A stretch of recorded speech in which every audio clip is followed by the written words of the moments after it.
toca leer Mateo 5, 33 al 37. Empiezo leyéndolo directamente, ¿sí? Sermón de la montaña, como siempre, dice Jesús: Oísteis también que fue dicho a los antepasados: no perjurarás, sino que cumplirás al Señor lo que has jurado.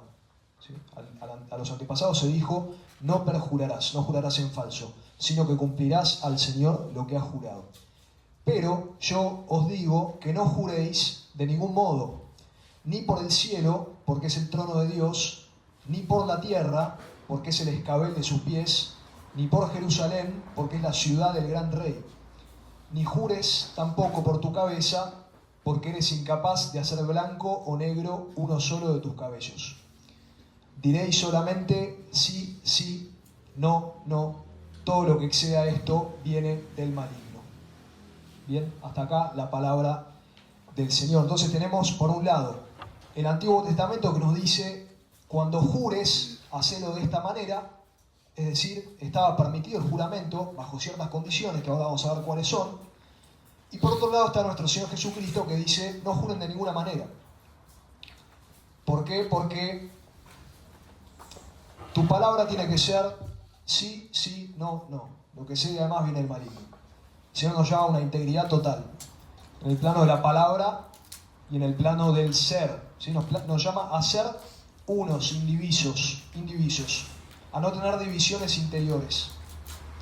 Y a partir de esa indivisión interior, a hablar con unidad. Es decir, para el cristiano, para la nueva alianza, para la ley de la gracia, no hace falta jurar. Eso era para los antiguos. Ahora es suficiente con ser unos, con ser indivisos. Nuestra palabra tiene que ser sí, sí, no, no. Cuando hablemos de más, eso viene del maligno. ¿Sí? Por eso también el Señor dice: en el día del juicio, toda palabra ociosa será tenida en cuenta. Es decir, no se le va a escapar nada. ¿Sí? ¿Eso significa que tenemos que estar midiendo todas nuestras palabras? No. Significa que, como dice el Señor, de la abundancia del corazón habla la boca. Si nos ocupamos de lo único necesario, que es tener un corazón unificado, nuestra boca va a hablar con unidad, ¿sí? Con unidad de espíritu, y diremos lo justo y lo necesario, con espontaneidad.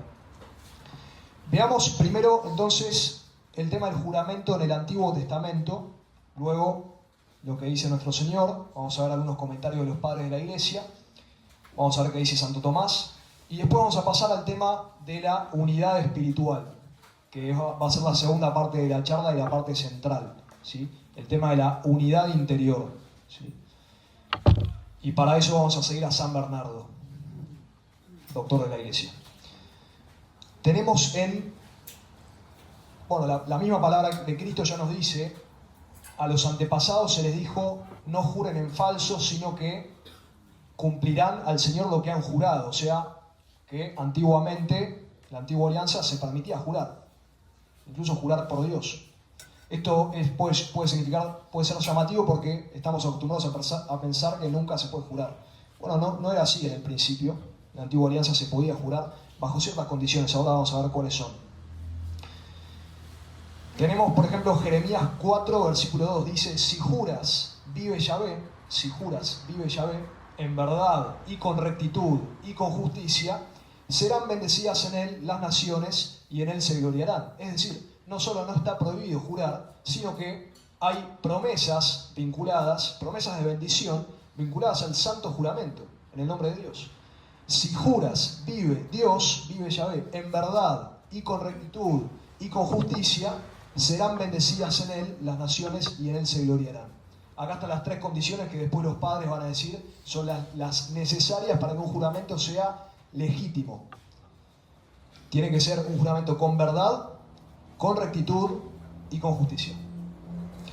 Ahora, San Jerónimo nos explica por qué se permitió jurar en el Antiguo Testamento. Y nos dice que esto no era algo tan positivo, sino que era más bien una concesión de Dios. Nos dice: esto fue concedido, jurar fue concedido entonces a los hombres en la antigua ley como a niños, porque así como ofrecían víctimas al Señor para que no las inmolasen a los ídolos, así también se les permitía jurar por Dios. Es decir, como a nuestros antiguos padres se les permitía ofrecer víctimas, ofrecer animales al Señor para que no los ofrecieran a los dioses paganos, a los dioses falsos, también se les permitía jurar por Dios para que no juraran por los dioses falsos. Dice San Jerónimo, no porque hiciesen con esto alguna cosa buena, con el juramento, sino porque sería mejor ofrecer esto, el juramento, al Señor que a los demonios. ¿Por qué nos dice a los demonios? Porque en la tradición cristiana los dioses falsos son demonios. Cuando se invocan dioses paganos, se invocan a demonios, se invocan demonios, ¿no? Era mejor jurar por Dios antes que jurar en falso, en honor a los falsos dioses, a los demonios. Dios educaba a un pueblo rodeado de paganos, dice San Jerónimo. Jurar por el Dios verdadero era entonces un acto de fe, era reconocer su señorío. Además, el juramento se tiene que entender como invocar a Dios como testigo de lo que estoy diciendo o de lo que estoy prometiendo, ¿sí? Cuando juro, invoco a Dios como testigo. Ahora bien, Jesús nos dice, de ningún modo juren, de ningún modo, ni por el cielo, porque es el trono de Dios, ni por la tierra, porque es el estrado de sus pies. Vuestro hablar sea sí, sí, no, no, porque lo que excede de esto viene del maligno. Y San Agustín nos explica por qué Jesús redobla la apuesta y nos exige no jurar de ninguna manera. ¿Por qué si en la antigua alianza estaba permitido, ahora el Señor nos dice no juren de ningún modo? San Agustín dice, como el jurar en falso es un pecado grave, y ninguno está más lejos de incurrir en ese pecado que aquel que no acostumbra a jurar, es decir, el que más lejos está de jurar en falso es el que nunca jura.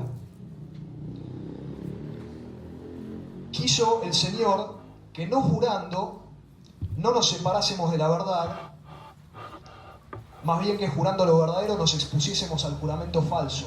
Esto nos dice San Agustín. Jesús nos dijo no juren nunca porque aun si juramos con verdad, nos exponemos a alguna vez jurar en falso o sin la debida necesidad. En cambio, si no juramos nunca, nunca podemos jurar en falso. Por eso nos dice, mejor no juren nunca. Esa es la explicación que da San Agustín.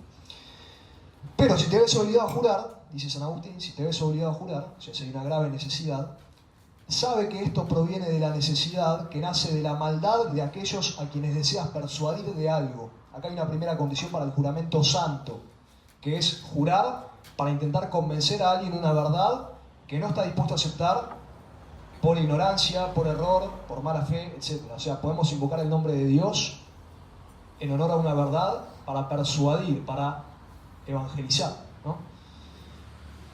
Por supuesto es algo muy noble, es algo muy santo, es algo que no se da tan seguido. El Catecismo del Concilio de Trento dice, el juramento es solamente una medicina para nuestra humana debilidad y un recurso para acreditar lo que afirmamos. Pero, así como el uso de las medicinas solo es bueno cuando el cuerpo las necesita, y su abuso, el abuso de las medicinas, es perjudicial cuando el cuerpo no las necesita, así también el juramento solo es saludable cuando hay una causa justa y grave. Más el abuso del juramento, lejos de aprovechar, produce grave daño, ¿sí? Es algo santo, por lo tanto, si lo usamos mal, produce grave daño, como la Eucaristía. El que comulga en gracia produce gran provecho, el que comulga en pecado mortal come y bebe su propia condenación, como dice San Pablo. ¿Cuáles son esas condiciones para jurar con verdad, para jurar lícitamente, para jurar santamente? Nos la dice Santo Tomás, citando a Jeremías. Jurarás con juicio, es decir, con discreción, con discernimiento, jurarás con justicia y jurarás con verdad. Santo Tomás dice, el juramento solo es bueno para quien usa bien de él. Pero para el buen uso del juramento se requieren dos condiciones. En primer lugar, que no se jure a la ligera. Que no se jure a la ligera. Sino por causa necesaria y con discreción. ¿Y cuál es esa causa necesaria? Me podrían preguntar. Bueno, no hay un manual, ¿no?, de cómo jurar bien, con reglas concretas. La prudencia, que juzgan el aquí en el ahora, que es lo conveniente, nos dirá en cada caso, ¿no? Pero tenemos ya un criterio, no es tan fácil, ¿no?, jurar santamente. Tiene que haber debida diligencia, debida premeditación, debido discernimiento. Que no se jure a la ligera, sino por causa necesaria y con discreción. Para ello se necesita el juicio, es decir, el discernimiento por parte de la persona que jura. En segundo lugar, y habida cuenta de lo que se avala por medio del juramento, la condición es que el juramento ni sea falso ni sea ilícito. Es decir, que no juremos algo que no es verdad. ¿Y qué es la verdad? Que nuestras palabras digan lo que ocurre en la realidad. Si yo ahora digo que estoy sentado, estoy hablando en falso. Si yo estoy parado, estoy hablando verdad. ¿Sí? La verdad es la adecuación de la palabra o de la mente a lo que la realidad es. Tengo que jurar con verdad si juro. ¿Sí? Y tengo que jurar si juro hacer algo en el plano de la acción. Si juro hacer algo en el plano de la acción, por ejemplo, juro que voy a hacer tal cosa, ¿no? Hay algunos juramentos que se pueden hacer en el plano de la acción, ¿no? Juro defender a la patria, por ejemplo. Los sacerdotes antiguamente hacían un juramento antimodernista, un juramento anti-herejía, ¿no? Juramos no ser herejes, juramos ser fieles a la iglesia. Bien. En el plano de la acción, en el plano del decir, jurar con verdad, decir la verdad, en el plano de la acción, jurar algo que sea bueno. Si yo juro que voy a hacer algo que es malo, ese juramento es ilegítimo. Por eso el Catecismo de San Pío X, numeral 383, nos pregunta: ¿estamos obligados a mantener el juramento de hacer cosas injustas o ilícitas? Es decir, si alguna vez juré hacer algo injusto o ilícito, ¿tengo que cumplir eso? No solo no estamos obligados, dice el Catecismo, antes bien pecamos haciendo estas cosas injustas, como cosas prohibidas por la ley de Dios o de la Iglesia. Recuerdo que hay varios catecismos, no solo el de Juan Pablo II, el catecismo de la Iglesia Católica o el compendio de Benedicto XVI. Antes de esos estaban estos dos, el catecismo de San Pío X y el catecismo de Trento. ¿Sí? Bien, eso en cuanto a las condiciones para jurar. Entonces, tiene que haber debida necesidad, extrema necesidad, una causa grave, que cada uno podrá juzgar según las circunstancias. O sea, por ejemplo, en medio de una misión en tierras paganas para convencer a alguien, o una discusión muy importante, o en peligro de muerte. Pongo ejemplos, ¿no? Pueden haber otros, la prudencia nos dirá en cada caso. Podrán haber otros menos extremos, podrá ser. Tiene que haber entonces debida necesidad, discreción, discernimiento, tiene que haber verdad en lo que decimos y tiene que haber licitud en la acción que juramos realizar en el futuro. ¿Sí? Si no se dan estas condiciones, el juramento es ilegítimo y por lo tanto pecaminoso y gravemente pecaminoso, porque estamos invocando a Dios como testigo de algo que no es justo. ¿Sí? Por supuesto, cuando por costumbre juramos sin darnos cuenta, se nos escapa un juramento, eso no sigue los criterios de un pecado grave que implican que haya debido discernimiento, plena deliberación, etc., ¿no? Eso para que no se asusten. Lo mismo que usar el nombre de Dios en vano, no es lo mismo decir por costumbre Dios mío, ¿no? Que se nos escape, o el nombre de Dios en una circunstancia similar, que invocar el nombre de Dios con debida premeditación por una causa ilícita, y habría así pecado grave, ¿no? Claro, para que no se asusten. Bien, eso en cuanto al juramento había que aclararlo porque el Señor lo menciona, no podemos hacer caso omiso de lo que el Señor mencionó. El Señor nos habló del juramento, tenemos que explicarlo, la misma Iglesia y los santos nos han hablado de él. Pasemos ahora al tema de la unidad espiritual, ¿sí? Pasando al centro de esta charla, porque el Señor nos dice, nos invita, nos llama, nos envía a ser unos, ¿sí? Nos envía a ser perfectos como el Padre es perfecto, y también nos envía a ser unos como el Padre es uno. Eso no lo dice Él, pero está implícito. Cuando digan sí, que sea sí. Cuando digan no, que sea no.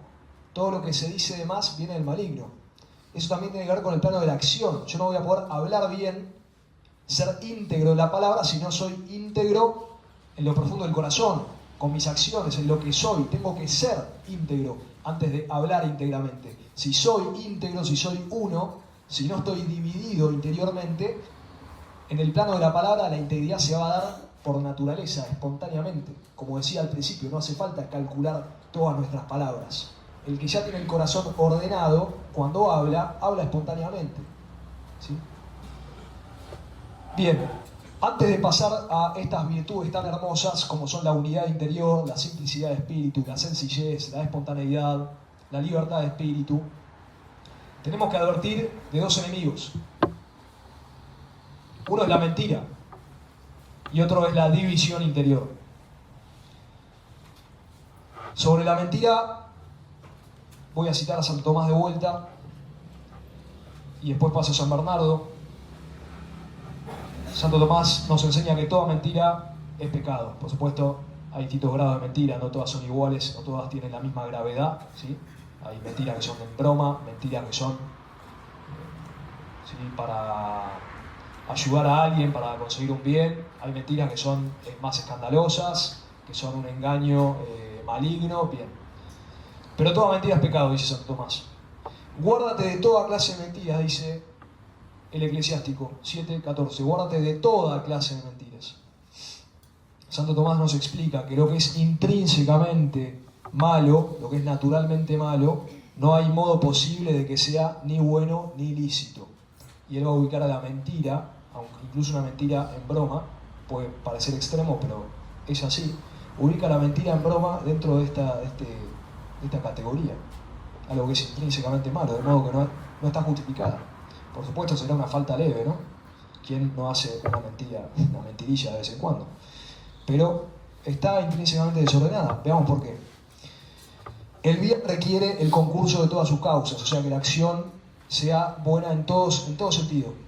Que la especie de la acción sea buena, lo que hacemos sea bueno, que el fin que buscamos interiormente sea bueno, que la circunstancia sea buena, es decir, que hagamos lo bueno cuando corresponde. Pero para que una acción sea mala, basta cualquier defecto, dice la tradición moral. Es decir, aunque yo haga una acción buena, con una buena finalidad, con una buena intención, si no la hago en el momento indicado, la acción se vuelve mala y viciosa.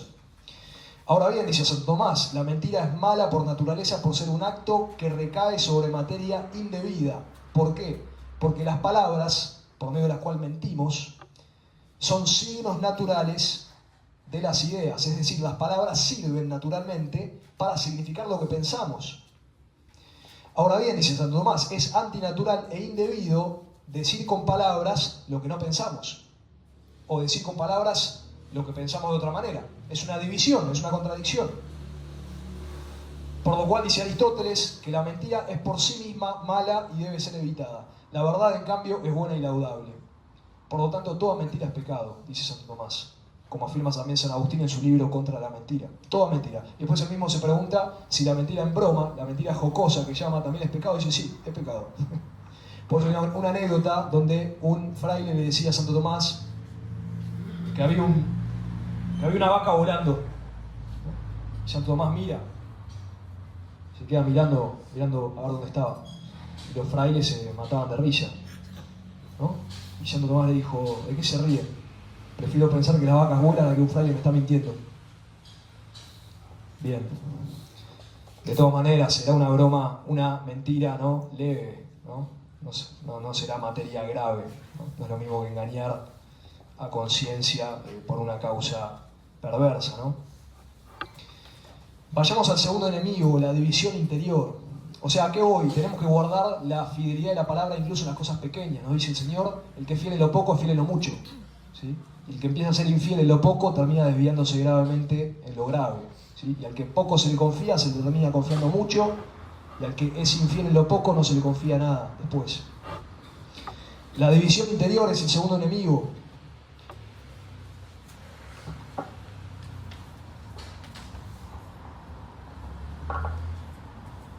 Nos dice Emilio Comar, filósofo esloveno que vino a vivir a Argentina el siglo pasado, citando a San Bernardo y hablando sobre la doctrina de San Bernardo, que en el hombre el peso de su existencia depende de su voluntad libre. Es decir, la voluntad libre del hombre puede introducir fisuras en el ser del hombre, divisiones que atenten contra aquella unidad natural del hombre Y nos dice también este filósofo que todas las enfermedades psíquicas en el fondo producen una pérdida o un quiebre de la unidad. Es decir, todas las enfermedades psíquicas se reducen a una división interior. Por ejemplo, nos pone el caso de la esquizofrenia, algo extremo, pero dice, por su origen etimológico significa alma dividida o separada. Es decir, toda perturbación interior se reduce a una falta de unidad, ¿sí? Que en cierta medida depende de nosotros en cuanto a que somos fieles o no a lo que debemos ser, a lo que debemos decir y a lo que debemos obrar, y en cierta medida quizás nos excede, ¿no? Algunas enfermedades no dependen de nosotros. La espiritualidad es el camino para llegar a la sencillez, nos dice este autor. La oración, cuanto más perfecta es, menos complicada y más simple. Y la simplicidad, ahora ya pasando a la parte de las virtudes, ¿no? La simplicidad es expresión de la unidad de Dios. Dios es el más perfecto ser, es absolutamente uno, no hay confusión ni división en él, y los demás seres, en tanto que existen, poseen unidad. Todo lo que existe, en cuanto que existe, es uno, ¿sí? La unidad de las cosas deriva de la unidad de Dios. Y estamos nosotros llamados también a ser unos moralmente, espiritualmente unos, a estar indivisos, a no estar divididos. En el hombre, inclinarse en la dirección del espíritu impulsa la unidad. En cambio, inclinarse en el sentido de lo instintivo de manera desordenada, desligado de lo espiritual, dispersa. Nos dice este autor. No dice inclinarse en el sentido de lo instintivo dispersa. Los instintos son naturales, ¿sí? En cuanto naturales son buenos. Nos dice inclinarse en el sentido de lo instintivo de manera desordenada, desligado de lo espiritual. Esto dispersa, ¿no? Y aquí viene lo otro que decía, la espiritualidad, la vida de diálogo con Dios, de relación con Dios, es el camino para llegar a la sencillez. Es a lo cual estamos llamados. La oración, cuanto más perfecta es menos complicada y más simple. Los santos son muy simples en el fondo, son muy sencillos. Y su oración es la más simple de todas. El mismo Cristo nos dice, no hablen mucho, cuando oren, digan Padre nuestro que estás en el cielo. Padre nuestro. Punto. Cuando oramos rectamente todo se hace más sencillo. La causa de la pérdida de la sencillez está en la dispersión. Y junto con esto hay que reconocer la debilidad del sentido de la rectitud. Esto es el punto central a lo cual quiero pasar. El sentido de la rectitud, que no es otra cosa que esto. Obrar en cada momento lo que hay que hacer. Hacer en cada momento lo que hay que hacer en cada momento. Ese es el secreto de la rectitud que nos lleva a la unidad. No hay otro secreto, no hay otro camino que hacer en cada momento lo que hay que hacer en cada momento. ¿Sí? Por eso todos los santos decían, todos los místicos dicen, ¿la santidad en qué consiste? San Alfonso, por ejemplo, dice, la santidad no consiste en hacer muchos ayunos, como muchos piensan, o en hacer muchas oraciones, como muchos piensan, o hacer mucha mortificación, como muchos piensan. La santidad consiste en hacer la voluntad de Dios. Ahora, uno podrá preguntar, bueno, ¿pero qué es hacer la voluntad de Dios? Qué difícil. ¿Cómo descubro la voluntad de Dios? Bueno, muy fácil. No es algo abstracto, imposible de conocer, es algo muy sencillo. La voluntad de Dios es hacer en cada momento lo que hay que hacer en cada momento. En cada minuto lo que hay que hacer en cada minuto. Y luego el siguiente minuto tendrá una misión, ¿sí? Y en cada día lo que hay que hacer en cada día. Y así, día a día. Por eso el mismo Cristo nos dice, no se preocupen por el mañana. A cada día le basta su propia pena, su propia preocupación. La vida cristiana es día a día. Ese es el secreto de la santidad, no hay otro. Hacer en cada momento lo que hay que hacer. Y esto nos lleva a ser unos. Si en cada momento hacemos lo que tenemos que hacer, con diligencia, con mucho amor, con mucha caridad, entregando la vida de modo eucarístico, dando la vida en cada momento, como el mismo Cristo dio la vida, en cada segundo, aunque sea algo aparentemente insignificante o algo superficial, bueno, si lo hacemos bien, como Dios manda, nos estamos santificando. Estamos creciendo en santidad. Estamos creciendo en unidad, en resplandor. En resplandor. El hombre y la mujer que están metidos en su deber de Estado, en lo que tiene que hacer en cada momento, en el secreto de cada instante, irradian, resplandecen, predican sin predicar, sin darse cuenta. Si somos lo que debemos ser, decía Santa Catalina, O sea, si hacemos lo que tenemos que hacer en cada momento, prenderemos fuego en la tierra, el fuego del Espíritu Santo. Por eso Jesús dijo, vine a prender fuego en la tierra, y ya desearía que estuviera ardiendo. Vine a prender fuego en la tierra, ya desearía que estuviera ardiendo. ¿No? Tenemos que hacer lo que tenemos que hacer. Si hacemos lo que tenemos que hacer en cada momento, prenderemos fuego en la tierra. Aristóteles habla de la moral del arquero, no del arquero de fútbol, el arquero del que tira con arco y flecha. Dice que la acción correcta se compara en Aristóteles con el acertar en el blanco, con lo que está bien en el centro. De ahí la expresión centrado. La moderación o modestia, dice Cicerón, es la virtud de hacer lo que corresponde en el momento que corresponde. Vaya novedad. No podemos ser modestos con criterios generales, sino que debemos hacer lo que corresponde en cada situación. Y para esto tampoco hay un manual, ¿eh? Hay que estar atentos a cada momento, porque cada momento tiene su secreto. No podemos vivir con un manual preconcebido de cómo vamos a actuar en todo el día. Podemos planificar ciertas cosas, pero tenemos que ser astutos y espontáneos para leer en cada momento lo que hay que hacer. Ser sagaces, parte de la prudencia. La prudencia es la virtud que nos hace ubicarnos en cada momento y hacer aquí y ahora lo que tenemos que hacer. Y parte de la prudencia es esa astucia de saber descubrir en cada instante lo que hay que hacer. Y ahí entra también la improvisación. La sana improvisación. La improvisación adecuada a la gloria de Dios en el momento presente. A lo mejor yo venía hoy, había 2 de ustedes. No sé. ¿Pasó algo así? Bueno, 2 de ustedes de 13 años. Y yo tenía que cambiar todo el speech. ¿Sí? Hay que saber acomodarse a la realidad. Acomodarse a la realidad. Hacer lo que corresponde en cada momento. Cuando el hombre vive personalmente con su inteligencia y su voluntad, se da cuenta y hace lo que hay que hacer. ¿Sí? Cuando el hombre vive personalmente con su inteligencia y con su voluntad, se da cuenta y hace lo que hay que hacer. O sea, para darnos cuenta de lo que hay que hacer y hacerlo, tenemos que vivir personalmente como personas. O sea, con la inteligencia y con la voluntad. O sea, atentamente. Tenemos que estar atentos a la realidad. Atentos. Todo el tiempo. La atención espiritual. Eso significa estar ciertamente tensionados, en cierto sentido. De ahí viene atención también. ¿Sí? Tenemos que estar atentos a lo real, con mirada contemplativa, sabiendo leer entre líneas. Intellectus, leer dentro de la realidad. Eso significa intellectus, leer dentro. Mirada contemplativa. Por algo Cristo también nos llamó a esto cuando nos dijo, estén atentos a los signos de los tiempos. O sea, lean en la realidad. Y no solo estar atentos en cada momento a la realidad, a las cosas tal cuales son, sino estar atentos también a las cosas que acontecen. Saber leer el sentido de las cosas que ocurren.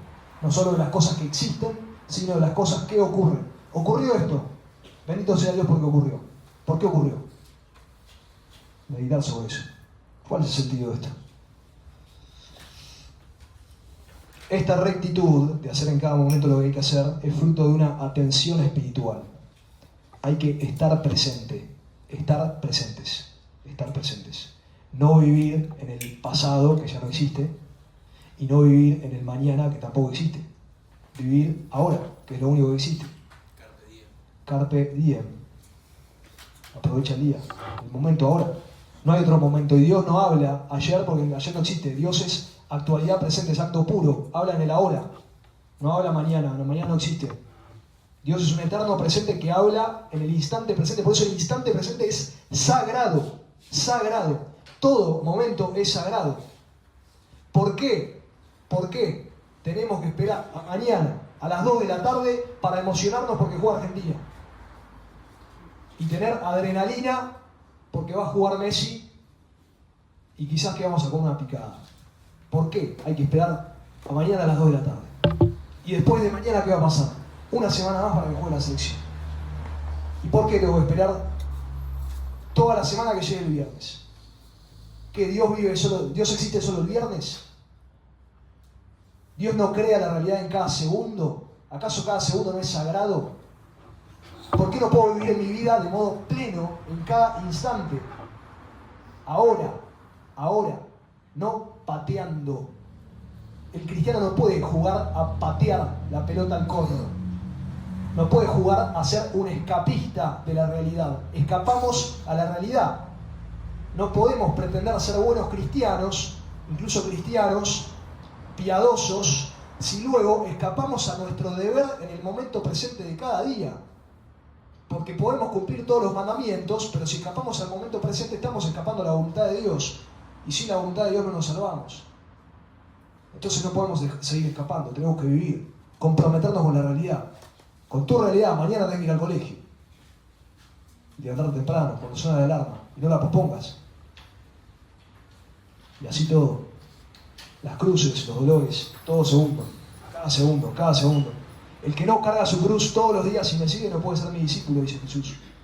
Lo dice el Señor. Como ven, esta enseñanza del momento, del instante presente, está presente en toda la Sagrada Escritura, todo el tiempo. Es el mensaje primordial. La buena noticia, justamente, una de las grandes buenas noticias, es que cada momento es sagrado. Y yo puedo saborear cada instante. Aunque sea una fila de espera, una sala de espera.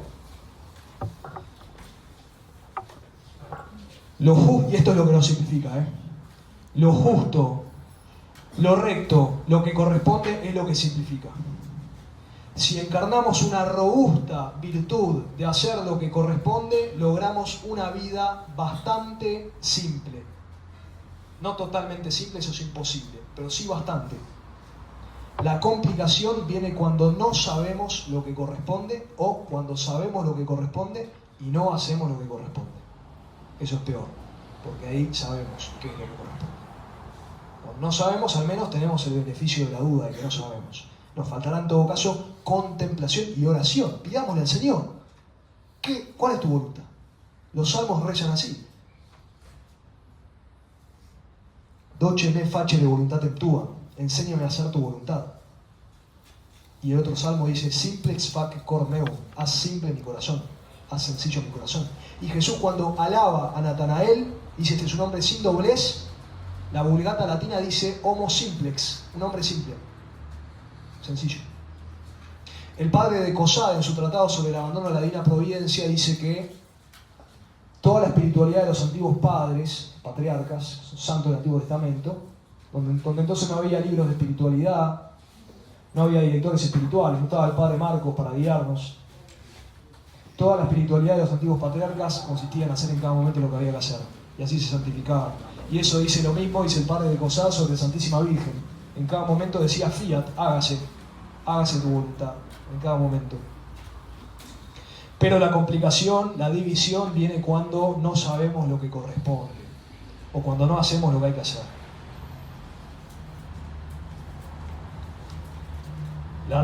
Esta rectitud corresponde a la libertad, es decir, depende de nosotros, depende de nosotros. Necesitamos la ayuda de Dios, por supuesto, pero si no nos comprometemos, si no tenemos una determinada determinación, como decía Santa Teresa de Jesús, para ser santos en cada momento, haciendo lo que hay que hacer en cada momento, si no tenemos una determinación determinadísima, no lo vamos a lograr. La tibieza, incluso estando en gracia, nos lleva a la condenación. Por algo Jesús le mostró el infierno a Santa Teresa y ella estaba ahí. Ella vivía en gracia de Dios. Dijo, si seguís así, en tibieza vas a terminar acá. Tenemos que ser santos, santos. A los tibios los vomitaré de mi boca, dice el Señor al apóstol Juan. Más te valdría ser frío o caliente. A los tibios los vomitaré de mi boca. La rectitud corresponde a la libertad. ¿Me voy a hacer cargo de mi libertad o voy a seguir viviendo pasivamente? La única garantía posible para que no haya abusos en la formación y en el uso de la libertad es la rectitud.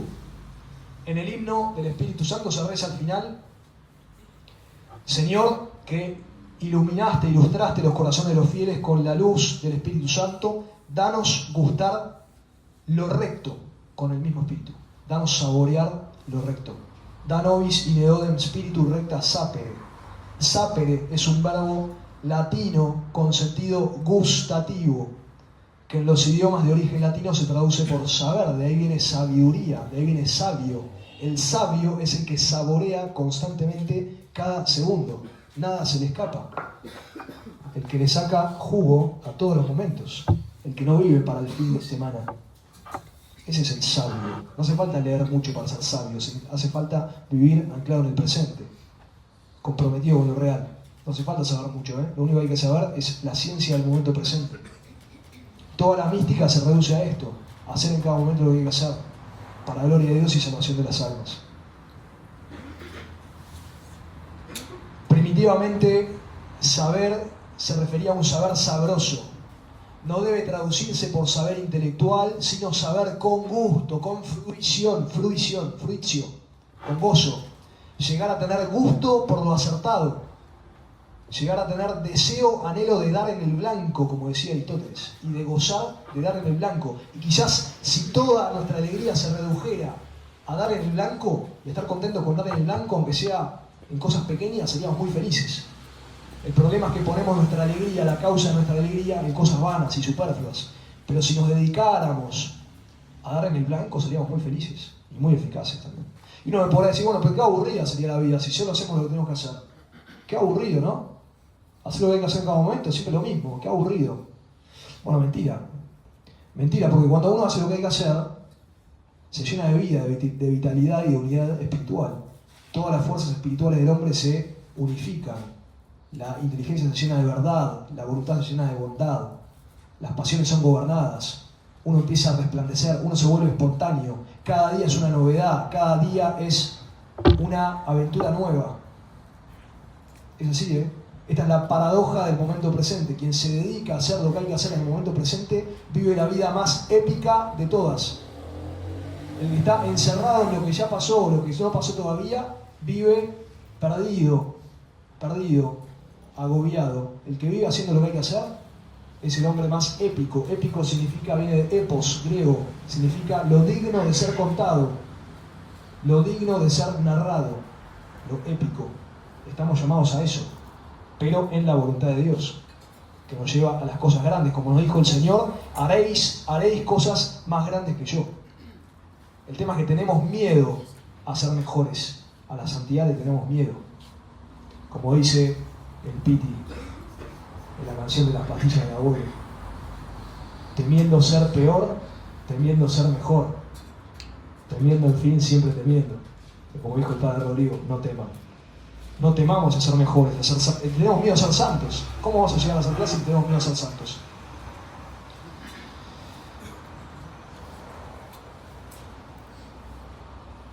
Pausa.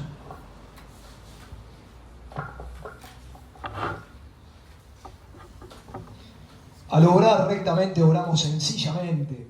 El acto de rectitud nos ayuda a solucionar nuestras indecisiones. No sé qué hacer, ¿cómo resuelvo esto? Bueno, hacé lo que tenés que hacer, punto. Se acabó.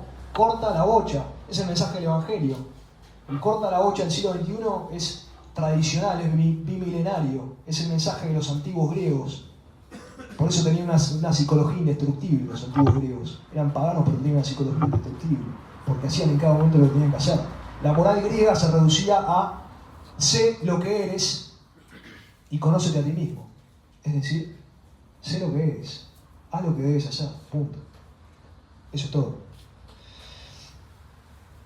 Al obrar rectamente, obramos sencillamente. El acto de rectitud nos ayuda a solucionar nuestras indecisiones, es un gran remedio contra esas complicaciones psicológicas.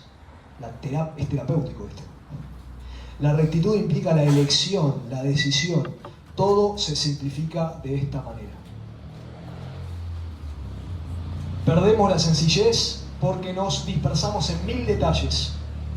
Como Marta del Evangelio estaba preocupada por 1000 cosas, Jesús le dijo, no te preocupes, hay una sola cosa que es importante, se estaba refiriendo a esto. Marta la eligió, ¿qué estaba haciendo María? Perdón, la eligió. ¿Qué estaba haciendo María? Estaba haciendo lo único importante, lo único necesario, el unum necesario. Lo único necesario, estaba contemplando el verbo hecho carne, contemplando esto que le decía, estaba atenta a ver cuál era la voluntad de Dios, qué decía la palabra de vida. Por dos lados se pierde la sencillez, por el alejamiento de lo esencial, de lo central, y por el alejamiento de la rectitud, o sea, por no poner en el primer lugar lo que va en el primer lugar, o por poner en el primer lugar lo que no va en el primer lugar, como decía Santo Tomás Moro en sus bienaventuranzas, felices los que saben distinguir una piedrita de una gran montaña. porque se ahorrarán muchas angustias. Y por la falta por el alejamiento de la rectitud, por el escape de la realidad. Para hacer el bien basta hacer lo que corresponde y la irradiación viene por sí sola. Habla de que uno cuando está centrado irradia.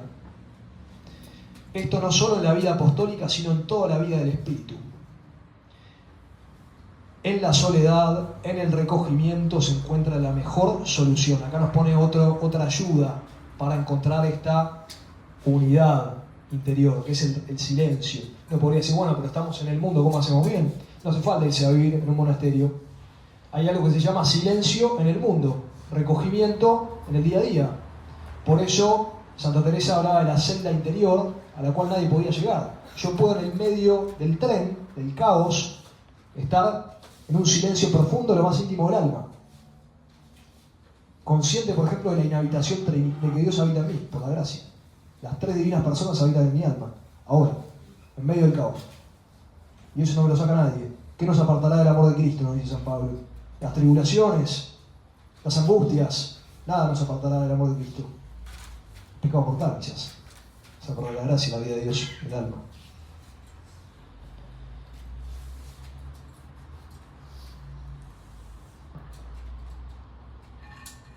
En un recogimiento en el que se está en contacto con la realidad de las cosas. Un recogimiento que nos hace vivir en el estado de mayor vida social.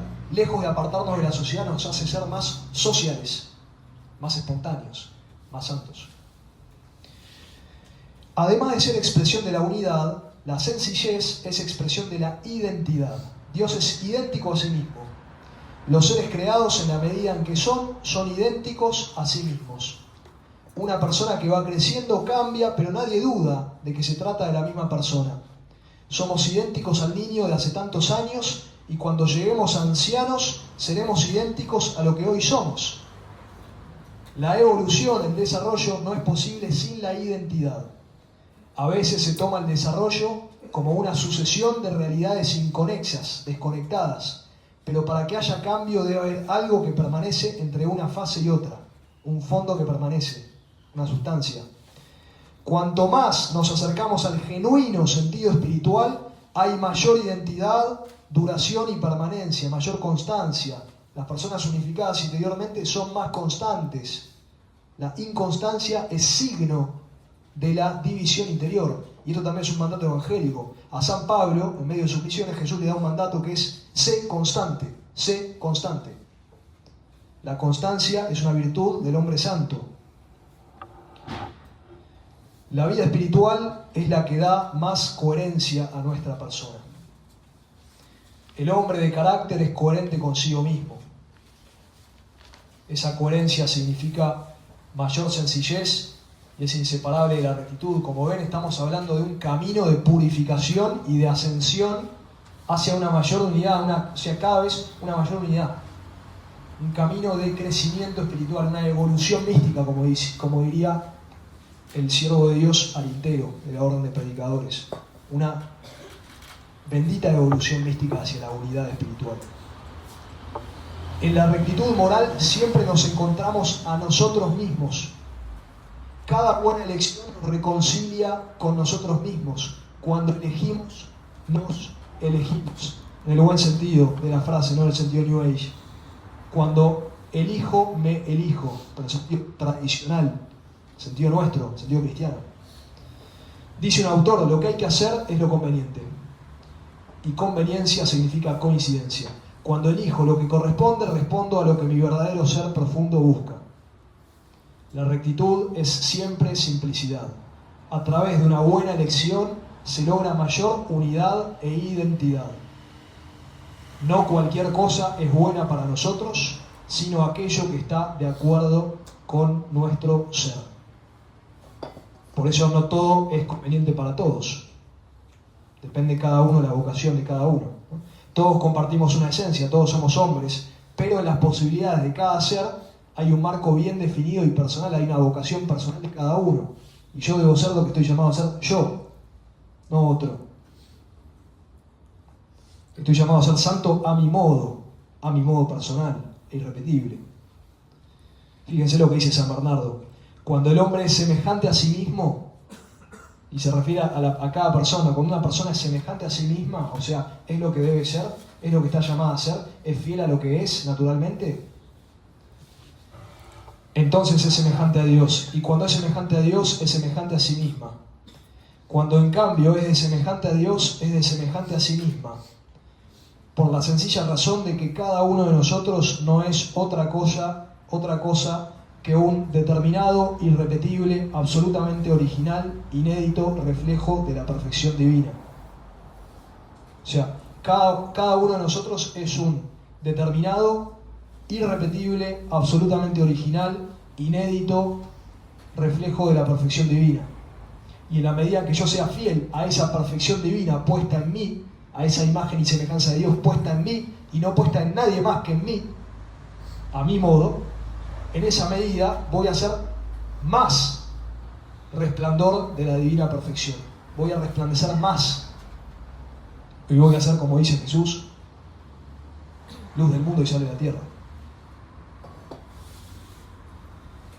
Todos tenemos que realizar esa imagen de Dios de manera perfecta en nosotros.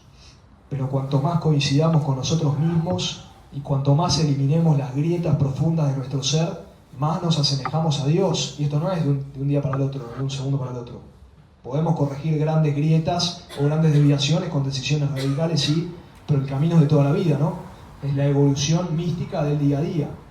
Vamos cada vez unificándonos más y nunca podemos librarnos del todo de la huella del pecado original, de la división interior. Siempre nos queda un fondo de división, del cual no podemos escapar. El mismo San Pablo dice, hay en mí una ley, que es la ley del Espíritu Santo, y en mí otra ley, que es la ley del pecado. Y una va en contra de la otra, y no puedo escapar. Y tengo una espina de Satanás que me hiere, un ángel de Satanás que me hiere, y le pedí a Dios 3 veces que me librara, pero Él me dijo, te basta mi gracia. Es decir, confiamos en la gracia, no nosotros mismos. No nosotros mismos. Cuanto más deseamos ser perfectos mirando hacia Dios, tanto más empezamos a asemejarnos a nosotros mismos. Las fracturas, las grietas internas empiezan a desaparecer de nuestras vidas. Nunca totalmente, eso es importante, nunca totalmente, pero sí de un modo considerable. Las grietas, las fracturas interiores, psicológicas, empiezan a desaparecer, nunca totalmente, pero sí de un modo considerable, o bastante, como decía antes.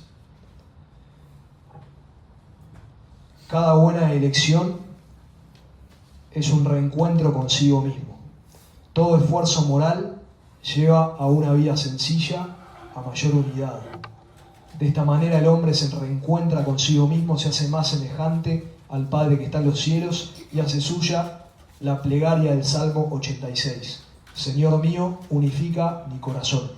Señor mío, unifica mi corazón. Termino con una frase de Santa Isabel de la Trinidad, que hablaba justamente de esto, del abandono en el instante presente, y ella ponía el énfasis en el sentido consciente de que Dios habita en mí por la gracia, de la inhabitación trinitaria. Si somos conscientes, confiando en la gracia de que Dios habita en nosotros, ¿qué dicha más grande podemos tener de que la Santísima Trinidad se morara en mi corazón? Ninguna. Ella le escribe a Francisca, no recuerdo ahora si era su hermana, o una hermana del convento, Santa Isabel, muere a los 24 años, ¿sí? Siglo XX, y sus obras completas están en internet, recomiendo buscarlas, son muy sencillas, muy fáciles de leer, buscan obras completas, las descargan, y son diarios, notas íntimas, poesías, una maravilla, la ciencia mística de alto calibre, bien bajado a tierra. Dice Francisca, para llegar a la vida ideal del alma, creo que hay que vivir en lo sobrenatural, es decir, no obrar nunca naturalmente. Vivir en lo sobrenatural, es decir, no obrar nunca naturalmente. ¿A qué se refiere? ¿A que no podemos hacer nada natural? No, se refiere a que nunca debemos obrar sin mirar hacia Dios. Y a encarnar lo que dice San Pablo, ya sea que coman, ya sea que beban, hagan todo para la gloria de Dios, incluso lo más sencillo e insignificante. Todo para la gloria de Dios y salvación de las almas. Hay que tomar conciencia, dice Santa Isabel, de que Dios está en lo más íntimo de nosotros y que hay que ir a todo con Él. Esta santa es radical. Hay que ir a todo con Él, dice. Hay que ir a todo con Él. ¿Qué estoy esperando para ir a todo con Él? Entonces nunca se es superficial, dice Santa Isabel, aún haciendo las acciones más ordinarias, porque no se vive de estas cosas ordinarias, el alma las supera. Un alma sobrenatural no trata nunca con las causas segundas, o sea, con las cosas que no son Dios, y de nuevo no se refiere a no tratar con ellas en absoluto, se refiere a no tratar con ellas sin referencia a Dios, todo hacerlo en relación a Dios. Un alma sobrenatural trata siempre y solamente con Dios. ¿Cómo se simplifica su vida?, dice Santa Isabel. ¿Cómo se acerca a la vida de los santos? ¿Cómo está libre de ella misma y de todas las cosas? Para ella todo se reduce a la unidad, a ese único necesario, del cual Jesús le hablaba a María y a Marta, de que hablaba el Maestro a la Magdalena. Todo se reduce a la unidad, a ese único necesario, a contemplar a Dios en cada instante, en cada momento. Y como dice San Pablo, a través de las cosas visibles, llegar al conocimiento de lo invisible. Entonces, ella, dice, ella, el alma, es verdaderamente grande, verdaderamente libre, porque ella ha encerrado su voluntad en la voluntad de Dios.